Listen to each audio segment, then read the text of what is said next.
Hello and welcome to this recording of the Partners 2020 Ask the Expert session for business management.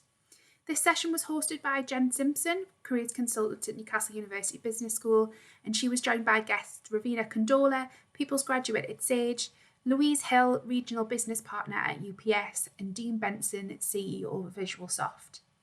Each guest will be providing a short presentation to take you through their career and time at university before Jen leads them in on Q&A with questions provided by you, the partner students. Without any further ado, we're going to hand over to Louise to tell us a little bit more about her career and time at university. So hello everyone, my name is Louise and I currently work as a Regional HR Business Partner for UPS. So just a little bit about my background. I grew up overseas because my dad worked in the oil and gas industry, so I moved out of the UK in 2002. When it came to choosing what university I wanted to go to, I came back to the UK and visited a couple, and I just absolutely fell in love with Newcastle. Loved the city, loved the people, and the university was really reputable and still is reputable, especially in the social sciences sector, which is what I was going to study initially. After I completed my sociology degree, which I thoroughly enjoyed, I wasn't too sure what I wanted to do. So I went back to live with my mum and dad in Shanghai. I studied Mandarin while I was out there, and I met up with a HR director for BP who talked about a day in the life of a HR professional with me. I hadn't really even heard of HR before then. I hadn't really thought of going into business or anything. But when I was speaking with her, I actually kind of realised that there was a lot of transferable skills that I had got from my sociology degree. And I've always loved working with people. I'm a people person myself, and I do love a good process, as sad as that may sound. So everything she was describing, I thought, actually, this is really ticking my boxes, and maybe HR would be for me. I did a small internship in HR as well, which gave me a bit of a taster for it, and that's why I decided to go and do a master's degree in HR, International Human Resource Management. I worked part-time while I was doing my master's degree as well, not just to get a bit of money, but also to kind of figure out what HR was like in practice, and that I found that really beneficial for my career going forward. I've chosen Newcastle as my home now, so I've lived here for the past 10 years. I've now lived with my fiance and a cat. I was just saying to Jen before, if you hear him meowing, I apologise. I'm working from home at the moment. I don't know where he is, but yeah, that's my background. So just a bit about my career journey. As I said, I had that internship in Shanghai, which gave me a bit of a taste of HR. I worked part-time as a HR administrator for Park Dean while I was doing my master's degree as well.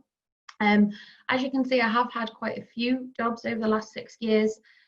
Reason being, I am very career driven, and I've always wanted to kind of better myself and seek progressional opportunities.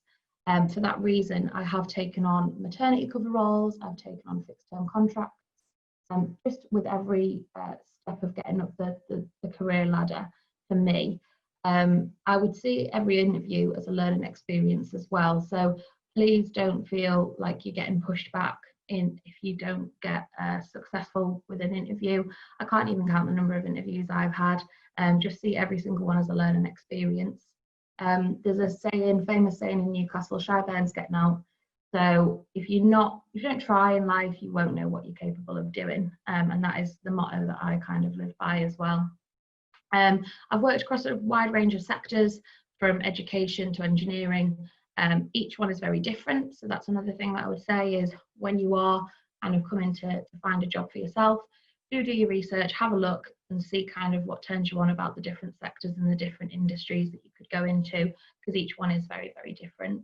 And I would say it's really important as well to build on your CV as much as you can, network at any opportunity that you get, and just seek those job opportunities as much as you can as well. I'm currently a Regional HR Business Partner for UPS, so I'll just tell you a little bit about them now. So just lastly, a little bit about UPS. With the world's largest package delivery company. We are doing really well at the moment because everyone seems to want to shop online for some reason. I'm not complaining, I'm doing it myself. What I would say about the logistics sector is it's incredibly fast-paced. ever changing. No day is the same, and that's what I really enjoy about work. I like the variety. So I really enjoy working for UPS. I've worked there for the last year now.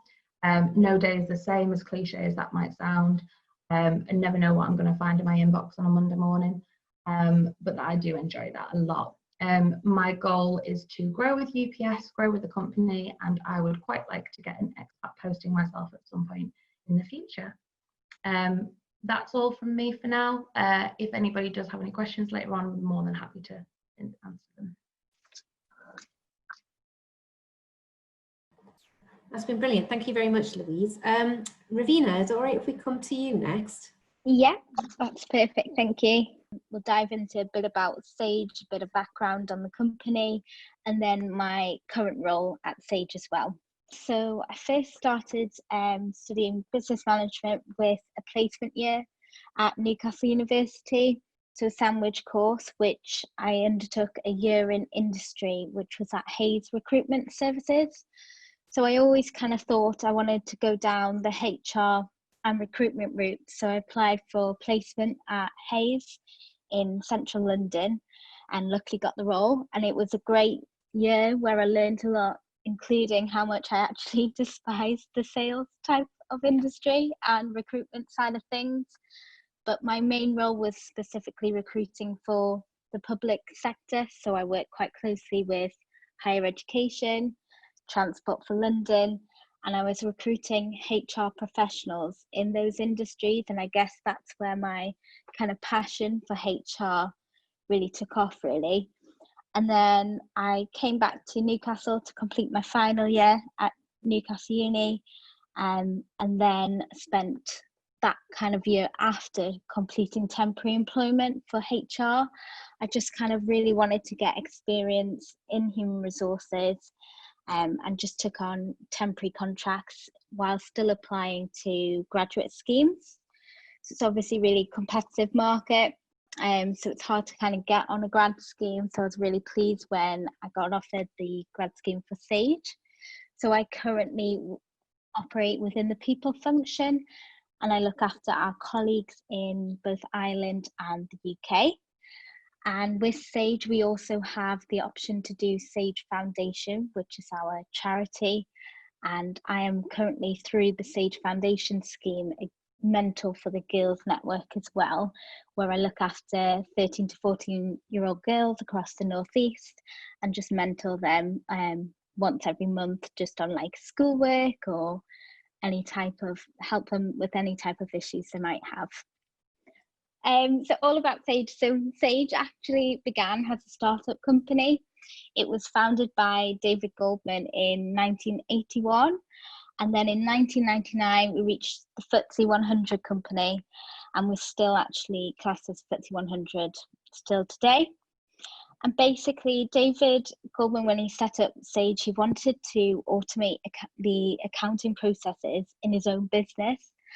And what's quite interesting is that he worked quite closely with a team of Newcastle University students to help develop this software and make it happen, and then realise that other businesses could also benefit from this as well.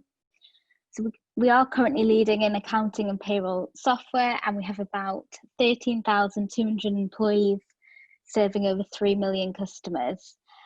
Some of our recent businesses I've just included there include our recent acquisitions, such as Cake HR, Auto Entry and Intact.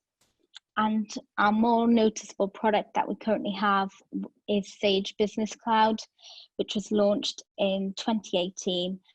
And that is specifically payroll products and accounting products aimed at small and medium-sized businesses, as well as self-employed owners as well. So my current role, so as I mentioned before, I'm a people graduate. So I'm on a 2-year graduate scheme that started in October 2019. I'm specifically based in the colleague relations and engagement side. So that is looking at employee relations, casework, so advising in disciplinaries, grievances, appeals, investigations. But I also work quite closely with the Colleague Success Network. So looking at engagement side of things, so how can we keep our colleagues engaged, reduce turnover, or can we improve our benefits and rewards, etc. So I've just included some of my current projects. So I look at Power BI, which is our metric system, look at all the HR data in terms of how many people are on sickness absence, how many people are leaving the organisation. I also look after all our visas and employment permit renewals, and then our returner schemes, so looking at how we bring colleagues that are on long-term absence, how we can bring them back into the business, and also I help support on the graduate programme. So we are currently looking at our graduate programme in October, starting again and bettering the system. So as I mentioned before, I work in the people function, so it's more of the back office, if you like. So not really in the technical side of Sage, but more supporting with learning and development, talent and recruitment, HRIS, and colleague relations and rewards. So we all form part of the people function. And that's it. If you have any questions, then I'll be happy to answer them. Thank you, Raveena.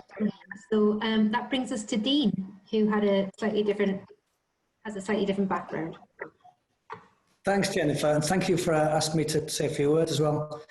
I'm the chief exec of a company called Visualsoft. Visualsoft produce, market and build e-commerce websites for retailers all around the world. I'll go back a little bit and just talk a little bit about how I got to where I am now. And it started pretty much when I was 8 years old, and I got a real interest at the time in computers. And I don't know if anyone remembers the game called Pong, where you had two bats at the side and the ball in between. While my sisters were playing it, I found an interest in trying to make my bat bigger and their bat smaller, so I had more of an advantage. And it kind of got me into understanding how computers worked, how programming works, and I just got something clicked in my brain with computers and logic, and just a real passion, like really early. From there, I went through school, still kept the interest with computers, went to college, despite the advice of, funny enough, at the school of, you're so into computers, don't follow a career in it. So I did my own thing and went to university and then set up a company after university. Through university, it was a 4-year course at Teesside University. It was a computer science course.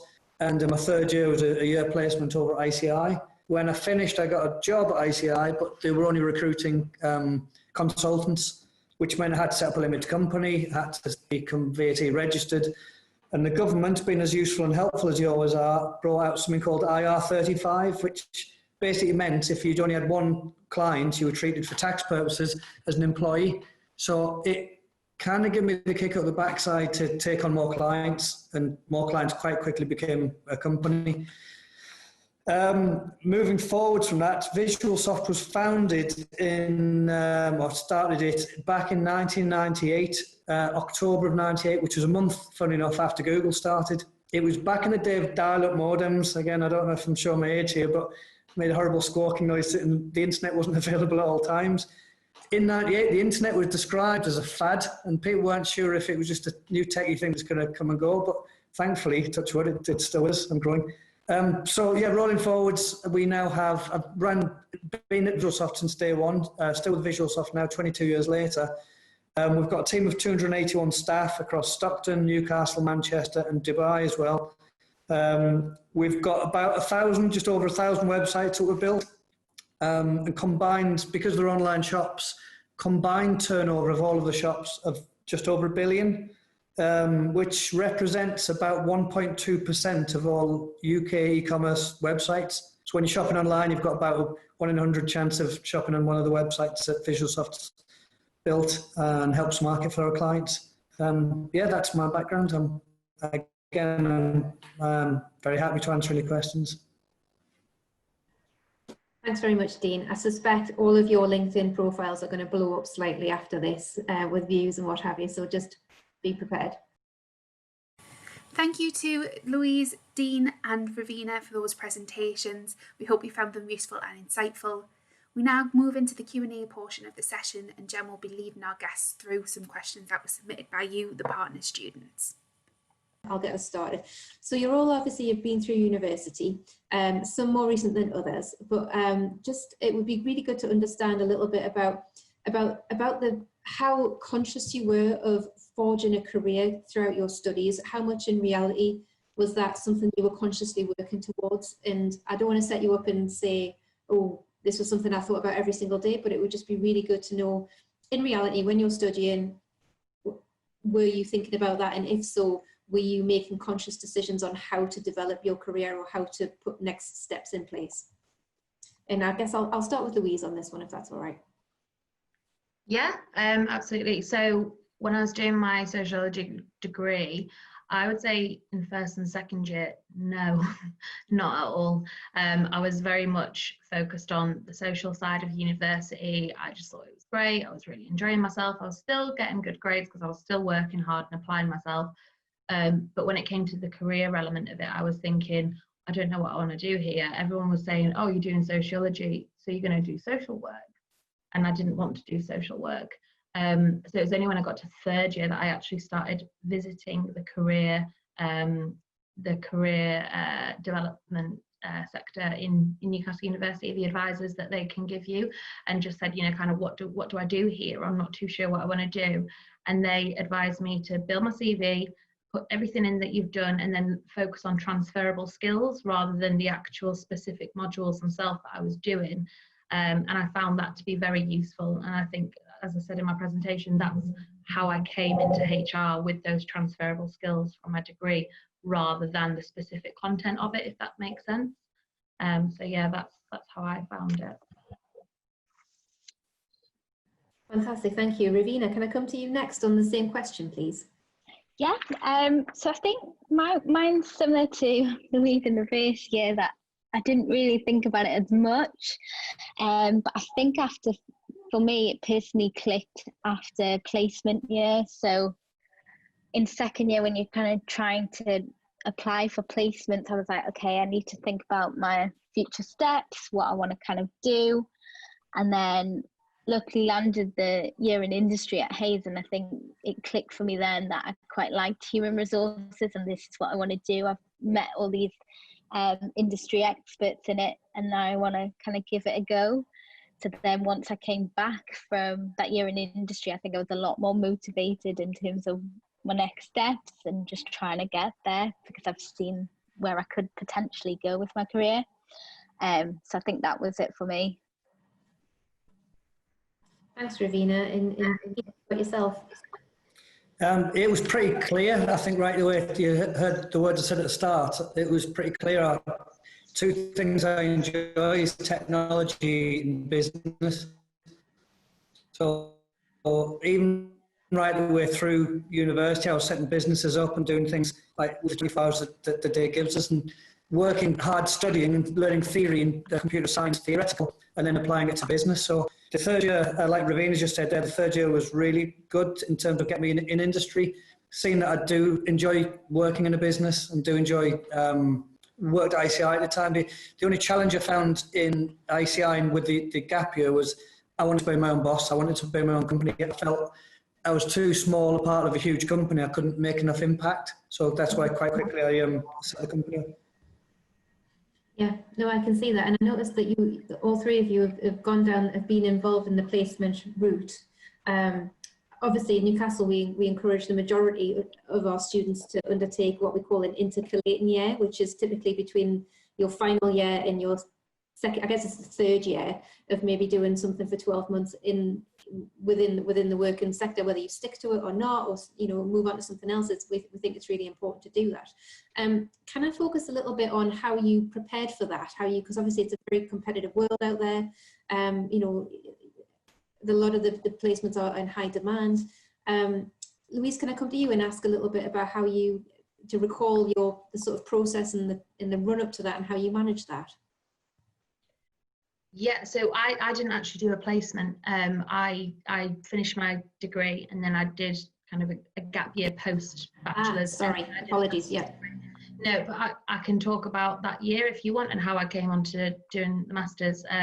Yeah, so when I was in doing my gap year after my degree, I was just kind of trying to figure out what real jobs were like and what real businesses were like, rather than focusing on that internal bubble of university. And so I think that's what was really important. So when I was in Shanghai, I did quite a lot of bar work, I did some private tutoring, I did my HR internship, and I was just trying to get my foot in the door with a lot of different opportunities and a lot of different types of work to see kind of what took my fancy, and that's how I came into HR. But I think it's totally individual. It's totally kind of what every person finds interesting to them. But like I said, you just don't know until you try something. I would never have gone down HR if I hadn't have tried it to begin with. So yeah, that would be my advice. Thank you. And how about you, Raveena? Yeah, so I think with us it was more the start of second year. We had industry talks with I guess the guys 2 years above me about their year in industry, and I think that really helped for me decide that I want to do a placement and just the benefits of it. For example, not only do you get that experience and in professional work and pick up those independent skills, but you also, I personally found I was a lot more productive and determined in final year. When I came back, I just wanted to complete my degree, and I was excited to work. So I think from a career development perspective, gets you in at early doors, and it's already such a competitive market. So anything that you can do early on will help you in the future, definitely. So I think it's beneficial, and it's a great opportunity. If you can secure a year in industry, then definitely do it. Can I ask a follow-up question regarding that? Because we make it sound really kind of linear. Oh, I decided to do a placement and then I did a placement. Did you get the first placement that you applied for? Was there a little bit more of a journey, or? Oh God, no. So everyone will learn this. Everyone's going to experience knockbacks and have that not give up attitude, but you do sometimes feel like that. But applications are long processes, but you've just got to stick at it and be determined, and the right opportunity will come along, I reckon, because you're not going to get the first one you applied for. It just doesn't work. It's just not that easy. But you've just got to keep trying, and all interviews and assessment centres, they're all really good practice, because for example, when you do come to graduate and apply for other jobs, you will have that experience already of interview techniques and assessment centres and learning the way kind of the whole process works. That's great, thank you. And Dean, I guess probably the value of ICI helped you rule out what you didn't want to do as opposed to what you did want to do. Yeah, I mean, in terms of getting the placement, it was pretty straightforward. I was really fortunate in terms of my programming knowledge was already pretty advanced, because I've been programming since the age of 8. And ICI, well, Teesside University at the time, they were teaching a computer language called Fortran 77. And it was coincidentally, ICI, when I went to the interview, it's exactly the language they used. So I already knew it inside out. So I got on well with the guy that interviewed me, who became my boss who I shared an office with. It was just pretty straightforward. It was more like a chat, an informal chat, and then before I knew it, I was on a year at ICI. And then, like I said earlier, they brought back after university for which started my career in business as well. Fantastic. You raised a really good point there about the dreaded networking. So we spend a lot of time in careers talking about the importance of networking and building relationships to help, and you've just given a really brilliant example of how that can work really well, you know. I was wondering, can I start with Louise and ask you about your experiences of networking? Obviously, it's a horrendous skill that everyone needs to develop. But I was wondering what your experience of networking has been, and how, and your top tips basically for pushing yourself out of your comfort zone. Yeah, so I am quite an extrovert person anyway, and I think I've just learnt that growing up overseas, you do mix with people from all walks of life and all different backgrounds. So when it came to networking, it did come quite naturally to me, but I have friends who it doesn't come naturally to, and when I've spoken with them about it, kind of their tips was like, you just have to see it as you're not trying to make friends, you're trying to make professional buddies, if you like. So you're not going to go for drinks with these people, you're not going to constantly have them in your life and tell each other your deep dark secrets. These are people that are in the same industry as you, For example, I'm a member of the CIPD. I go to the CIPD balls once a year, which is actually really fun. And you see people who I used to work with at Parkdean. I used to work with in British Engines, and you see them, and it's a chance to catch up. But it is incredibly important, and I think it's just making the difference between having it and seeing it as a social. It is a social thing to do, but it's not kind of socializing with your friends. It's having that split between it. So there's networking and then there's socializing. But my top tips would be yourself, and just try and get confidence from somewhere. It can be daunting at first, but honestly, people in the industry, they're not all that bad. But yeah, and also using LinkedIn is really good as well. Just add people. The worst they can do is reject you. And so just add them, and you can send them a message. I mean, when I worked at TDR, I had a lady from Newcastle University who was studying a master's in international human resource management messaged me. She said, I know you've never met me before, but you came and did a talk at Newcastle University, and I was just wondering if you had any placement opportunities.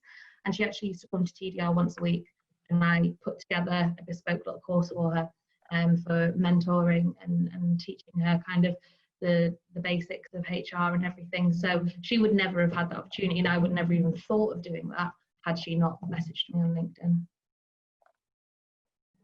Fantastic.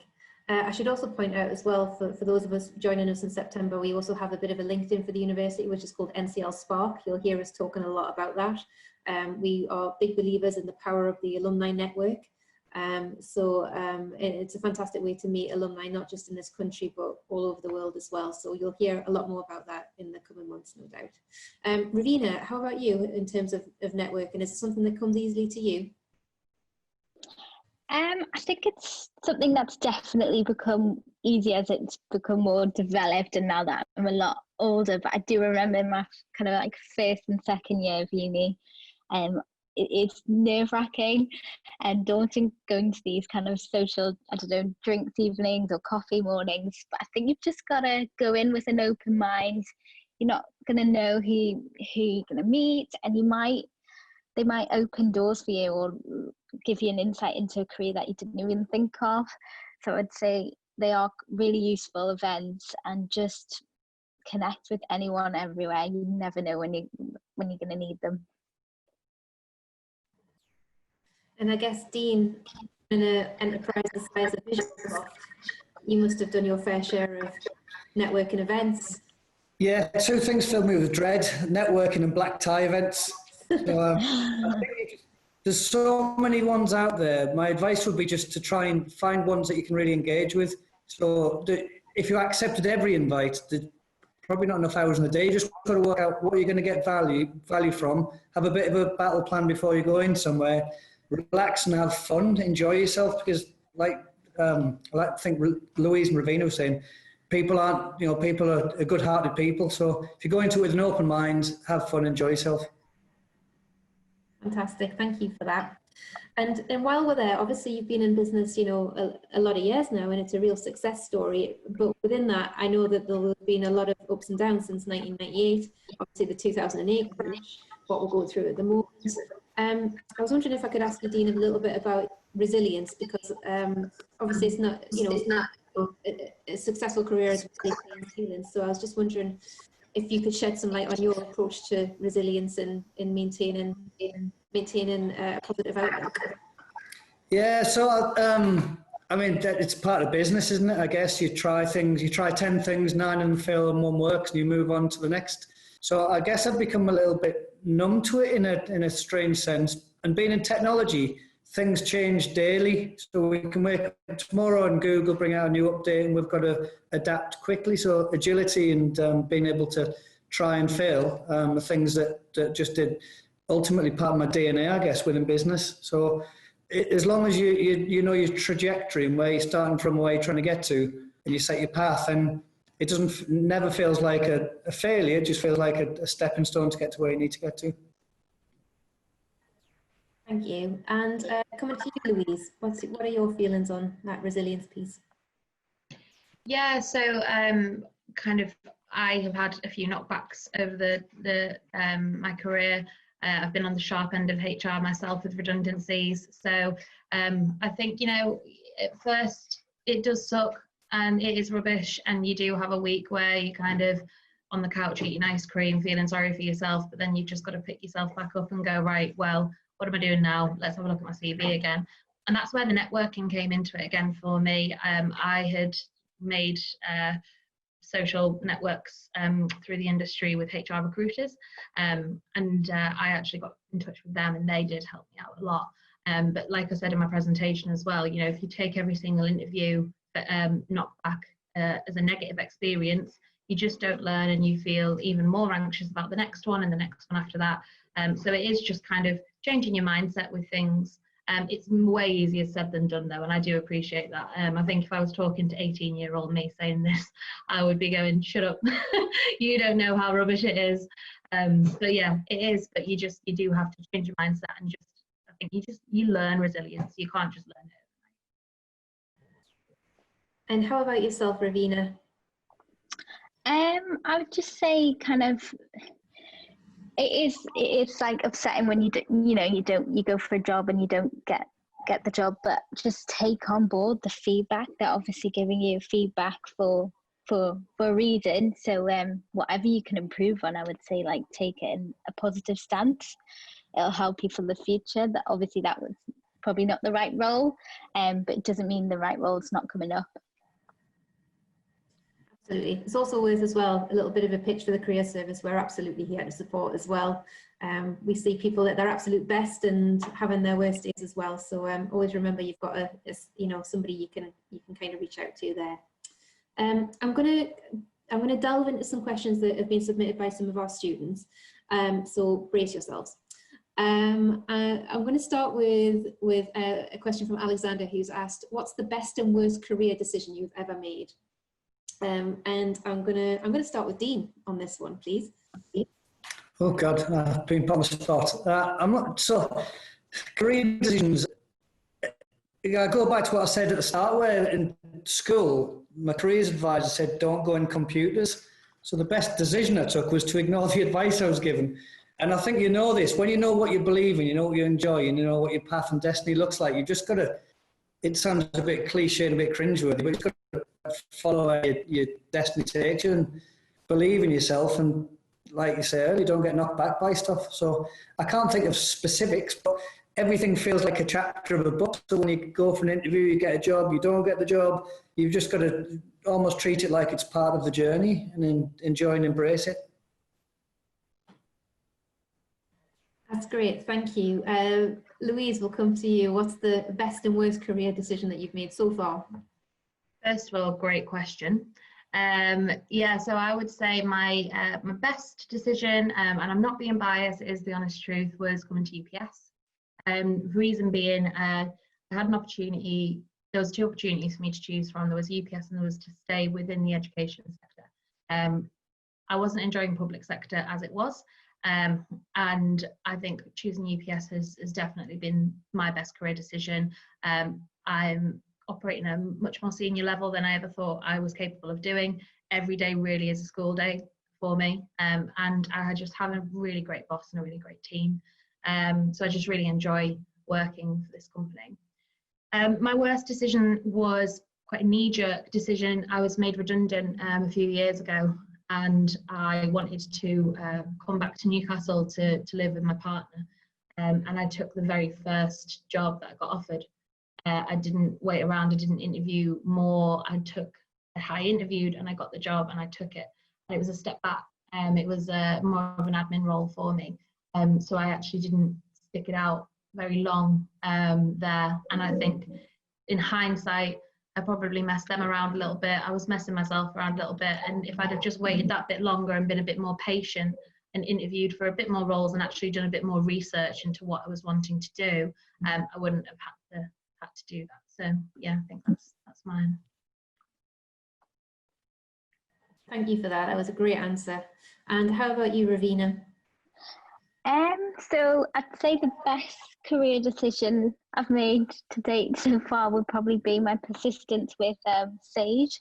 So for example, in that year that I was kind of securing any sort of temporary HR employment, I was constantly emailing Sage just full of work experience because I actually didn't have any graduate schemes. And then I think my persistence and constant emailing obviously paid off because they were like, develop this role for me. So I'm the first person on the people side of things, the HR side of things, to be on a grad scheme. So I'd say that was a really good decision to just keep trying. I'm still quite early on in my career, so I'm sure there's probably some worse decisions to be made still yet to come for me. But I would say probably thinking that I thought I would really enjoy sales and cold calling and the recruitment side of things. So that I probably should have had more thought about that before going into it. Absolutely. And sometimes you can't spot these things until it's a little bit further down the line and you Yeah. on it as well. So I do totally understand that. Thank you for that. Okay, so moving on. Time management. We've got a question here. How do you organise your time? And I guess that's really prevalent because, you know, we're expecting our students not just to do great at their academics and really engage with that, but there's also the social element of university. And then on top of everything else, we start banging on at our students about thinking about their employability and about what they enjoy and how that might lead to some sort of career planning. So there's a lot of plates to juggle, and you might be living away from home for the first time as well. So I'd really appreciate if we start with Dean a little bit about how you manage your time and any tips. I probably manage my time badly. I try and do lots of things, and I try and compartmentalise, if that makes sense. So I don't work a set number of hours. I tend to work at a time I feel productive. Probably one of the best things I could say is when I feel as I'm not productive, I do something else. So a lot of the time, I'm fortunate I live near the hills, so I go running on the hills, turn my phone off, turn my computer off because I'm not in the zone, come back an hour later and you feel as though you're maybe more productive. So just find what area or time of the day works and realise you have good days and bad days. And if you get in that zone, I've been known before to work 36 hours straight right through. And then I've been known also to have a week off and just feel unproductive, and that's normal. So at Visualsoft, we promote flexible working, and it's very much around that approach, which is when are you more productive? Are you a morning lark or a night owl? You know, feel that, get the feeling of when you're enjoying something and really embrace it again. Thank you. And Raveena, if we can come to you about how you manage your time. Yeah, so I have a weekly planner. So my diary's kind of like my Bible, essentially.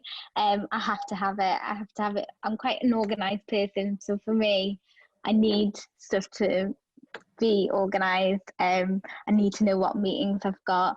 But obviously in the professional work, you know, you'll have meetings pop in your diary that you didn't even know were there. And it's all about kind of time management. But even at uni, I would set myself kind of personal deadlines and just make sure that you get the work done and that you leave yourself enough time so you're not stressed. But I think organisation is key with time management. Absolutely. And coming to you, Louise. Yeah, so I'm very similar to Dean and Raveena there. I've got my to-do list, which I just keep every week. I swear by. I keep my Outlook diary up to date with everything that I'm doing as well. So not just meetings, I'll put blocks of time in. So if I know, for example, that I've got to do some phone interviews, I'll put that in my diary just as phone interviews and block out time that I know I'm dedicating to that. But again, like what Dean was saying, if I come to a period of time where I'm thinking my brain just isn't engaged here, I've already had 2 cups of coffee and then not doing anything, go for a walk, go and chat to a friend, give your mum a ring, anything like that, that's what I do. And I think it's even when you were not just in work, but when you're in university as well, don't feel guilty about taking those breaks. I had friends that would burn themselves out, and it's just silly. You don't get anything done faster than you would if you allowed yourself to have those little coffee breaks, or little breaks to go on a walk and refresh your head again and get back in the game. Like finishing early as well. Like I will finish early on a Friday if I can, and my boss is totally supportive of that because it's a little treat that you give yourself on a weekend. But it's little things like that, giving yourself little things to look forward to and little perks, and You know, sometimes there is times where you do have to just power through and you don't have the luxury of being able to have that time off. And if you do have that time, think of something that you can put at the end of the week where you're like, right, if I power through now, for example, when you're doing a dissertation, it just has to be done. And it's not all fun and games doing a dissertation. But if you just say, right, I know that on Friday I'm having a pizza or something like that, then you've got something to look forward to. Yes, anything that involves pizza is generally a good idea. We've got a question here about societies. Now, I don't know how you guys, how engaged you were with your various student unions, but how much did extracurricular activities during your uni days, how important were they to you when you were studying, or were they not important at all? I've got a question here about asking about if you were, how heavily involved you were and if you think it was worthwhile. I'll start with Raveena on this one. So I think it's more important for me specifically, because I was from Newcastle, I lived at home in my first year. So I personally joined loads of societies in that first year, just more to make friends, because obviously I wasn't going into halls as such. So I think from that element, it really helped me kind of network with different groups of people. And then at the start, I think you're just excited to join as many as you can, but you kind of soon fall into it. You know which ones that you like. I mean, I think I don't know whether it's still called this, but I joined the 20-minute society. Yeah, so like, and of course the cocktail society too. But yeah, you'll just live. But they're a great way to just meet people, and because everyone's new at university that first moment, so it's a great networking opportunity, and I think that will ease you in as well for when you go to the more professional networking events, so you can still pick up skills in those uni ones too. That's such a great point. It's such a safe environment to have one too many cocktails without anything going horribly wrong. Yeah. How about yourself, Dean? With the university, I didn't really get involved in many societies, if I'm honest, but because I was a geek, it's probably still am a little bit, you just surround yourself by similar people. And it's easy in the computing world because there was a load of us at the time. So be it a formal or informal thing, it just, for me, university was about enjoying yourself, having fun, gaining from the experience, and ultimately finding employment at the end. So I just tried to tick all the boxes. And then I didn't really have much spare time, so I was busy setting up a few businesses and doing a bit like in between as well. You're one of those motivated people who managed to do it all and make it all look incredibly easy, I can tell. It wasn't easy, but we get there. Fantastic. Thank you very much for that. And I'm just conscious of time, so I'm going to come to my last couple of questions here. Just finally, can I ask, I've got a question here again from Alexander, who's asking, what do you love about your job? Very simple. So I'll start with Louise.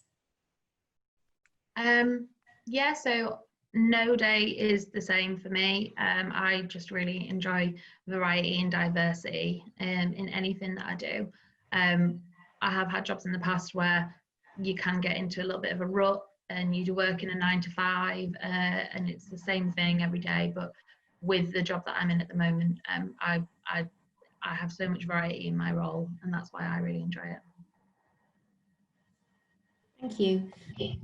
Raveena, can we come to you next? Yeah, so for me, it's quite similar that no day is the same, but I just love the people side of things and the people side of human resources. So just you're constantly in, well, now face-to-face meetings with COVID, but over the line. But I just love that, you know, so just such a massive organisation. There's lots of opportunities. You're constantly networking and meeting different sides of the business, and that's what I really like as well. Thank you. And Dean? I run an e-commerce company. We all love e-commerce, so it's like I've got the dream job. And I guess because I've done it a long time, I fully technology, shopping online, and it's just really rewarding. Working with a lot of like really special, clever people and a lot of brilliant clients. Also, it's so rewarding. Seeing a client go onto site or taking over an existing site and then just seeing the sales rocket, it's like really exciting, yeah. Fantastic. Thank you very much. Just before we wrap up, it would be really great to know from you guys, you know, thinking about your time at university, if you had one top tip, I know it's hard to distill it down into one, but if you had one thing that you would like to pass on to the guys that are going to be joining us in September about university, be it academic, career-led, personal, what would be your one insight? And I'll come to Louise first. I would say don't turn down an opportunity, whether it's an opportunity for a placement, whether it's an opportunity for to present in a lecture if you have the confidence to do so, or whether it's an opportunity to go for a pint with your society. Do it, because university is all about making memories, and obviously finding a job, but it is first and foremost about making memories, and you will never get that time back. So just cherish it and just really enjoy yourself. Thank you. Wise words. Raveena.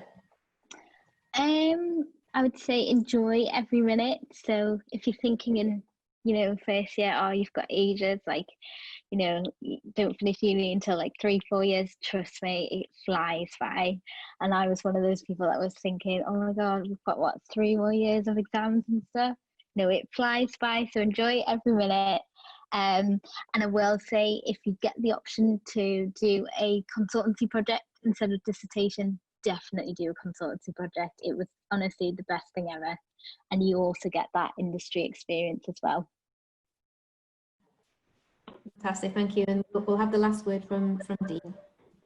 Just don't be nervous, enjoy yourself and have fun, like the people have been saying. But it's just an experience, and the time's going to fly by, and you'll make some friends at university that you keep for the rest of your life. So just a really, really good time you'll have. It's enjoyable, and even on days where you don't feel as though it's enjoyable, the overall experience will be fantastic. Brilliant, thank you so much. I think that wraps up the majority of the questions that we've had today. Thank you so much for your time. I appreciate you taking time out at a weird time in the middle of the week. So it's much, much appreciated. And hopefully we'll get to meet you all soon in person, maybe in the business school before too long. Thank you for tuning in to this recording of the Partners 2020 Ask the Expert session. We hope you found the discussion and the presentations from our guests useful and insightful. Remember to stay up to date with further advice from alumni and industry professionals. Subscribe to our Newcastle University Career Service YouTube channel, and you can follow us on our social media channels at NCL Careers on Facebook, Twitter and Instagram. We hope to see you in September. Good luck and take care.